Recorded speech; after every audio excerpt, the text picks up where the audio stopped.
While it's not quite a great film, Alphaville is still an engaging and confidently made sci-fi noir by the French director Jean-Luc Godard.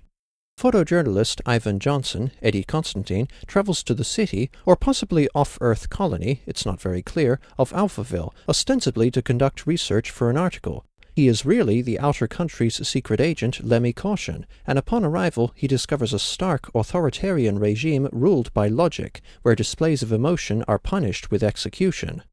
Alphaville drags itself along in the beginning and took a long time to draw me in. This is because, as depicted, I found the setting unconvincing. I'm not talking about the visual style. While Alphaville probably looks incredibly quaint today, as it basically has us take it on its word about being set in another galaxy centuries from now, the sleek industrial skyscrapers, which were new to Paris at the time, would have made the film appear very futuristic to contemporary French viewers. A good comparison I can offer is Avalon, which, by the way, is one of my all-time favorite films. Setting aside the many explicit and implied levels of reality in the narrative, the film's exact setting is ambiguous. Little mention of the past beyond personal and game histories is given, and while the characters speak in Polish, the book text is Japanese. But director Mamoru Oshii knew he had to shoot in Poland, as to him, this former Soviet bloc country's poor, depressed locales were perfect for the future he wished to invoke.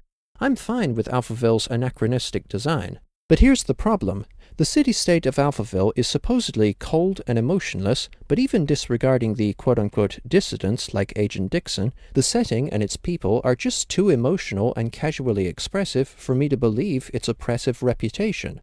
Therefore, for about the first 40 minutes, the film lacks credibility.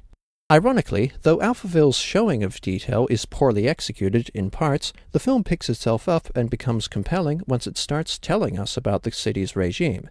There is a macabre sequence of condemned emotional people being shot in the back, then finished off by knife-wielding swimmers. The cold interrogations Lemmy faces from Alphaville officials are fairly tense, and there is an engaging sense of inner struggle as Natasha von Braun, Anna Karina, tries to remember the forbidden word conscience. Alpha 60, the sentient supercomputer that controls the city, is an intimidating presence, even if he and his forces are really easy to escape from. Alphaville clearly owes a debt to George Orwell's 1984. Emotion constitutes thought crime, or crime-think, which is punished with vaporization in Oceania, and much like Ingsok's efforts to prevent rebellion by drastically trimming the people's vocabulary, and thus their capacity to think of rebellion, Alphaville constantly updates its dictionaries to eliminate forbidden words. The scene of Lemmy trying to educate Natasha on what love means may have influenced Deckard and Rachel's romance in Blade Runner 20 years later.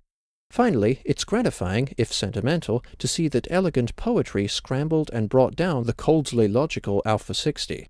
This produces a disarming image. Without Alpha 60's guidance, the people of Alphaville are like dazed shells.